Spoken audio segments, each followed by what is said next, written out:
land. You are not having a fool, but as you don't took yourself to the world of faith.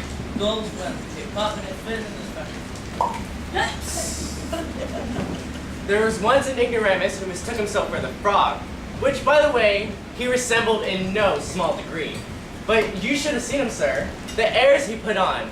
But I can assure you, this man was not a frog. Thus his croak.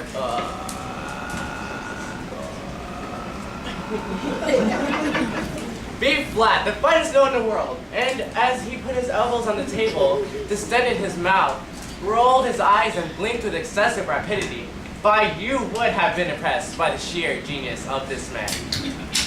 I have no doubt of it. Another was Petit Gaillard, who thought himself as a pinch of snuff, and was truly distressed because he could not take himself between his own finger and thumb.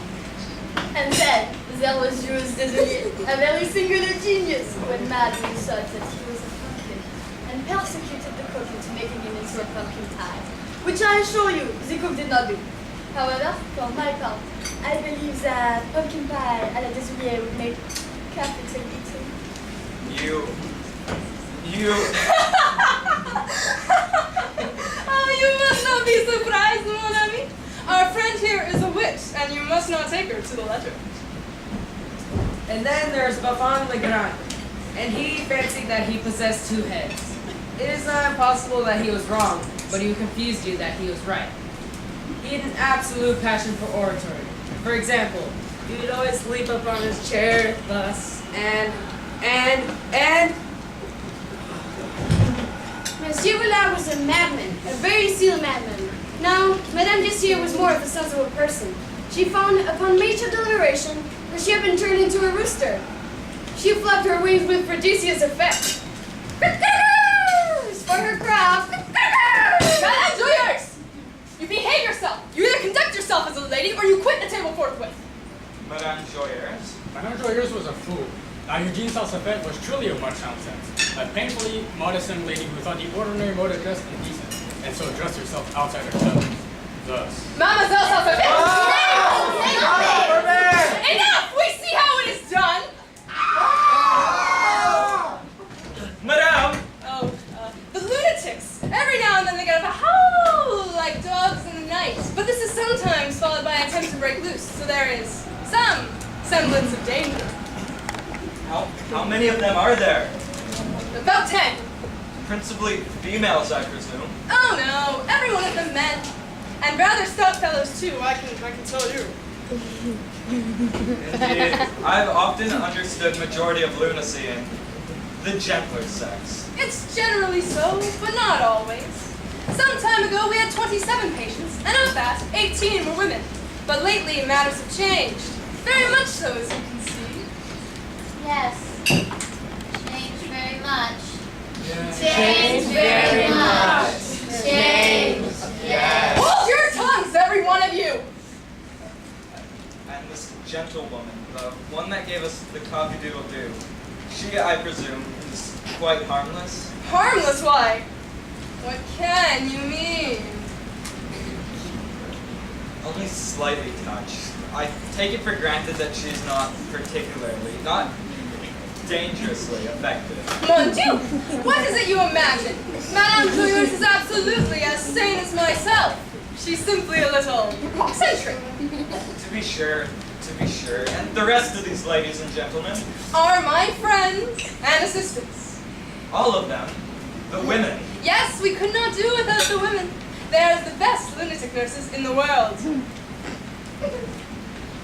to be sure, they behave a little oddly, a little queer, don't you think? Odd? Queer? You really think so? We are not very prudish, to be sure. Do really as we please. Enjoy life. That sort of thing. You know? To be sure. Am I to understand the system you have adopted in place of the old system of soothing was of rigorous severity? By no means. The confinement is rather close by necessity, but the treatment, the medical treatment is rather agreeable to the patient.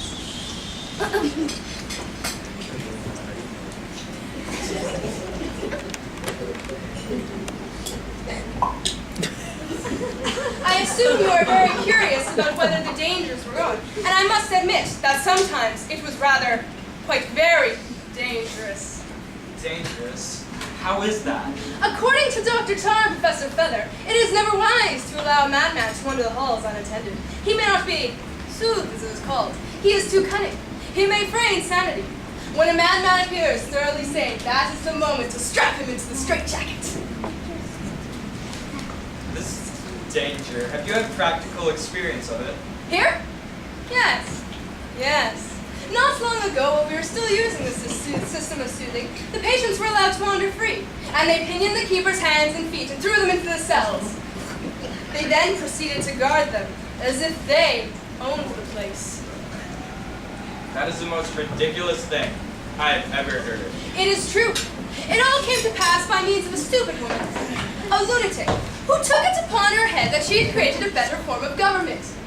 She wanted to try it out, so she gathered the rest of them and had them join her in a conspiracy to overthrow the reigning powers. And she succeeded? No doubt about it. The keepers were thrown in cells, I regret to inform you, in a rather cavalier manner. And how long did the madman reign? Oh, a very long time. A month, certainly. I can't precisely say, but they had a joyous time of it. They made free with the Camleys' jewels and clothes, and they found a cellar stocked with wine. And these devils knew how to drink it, I can tell you. They had a great time, I can assure you.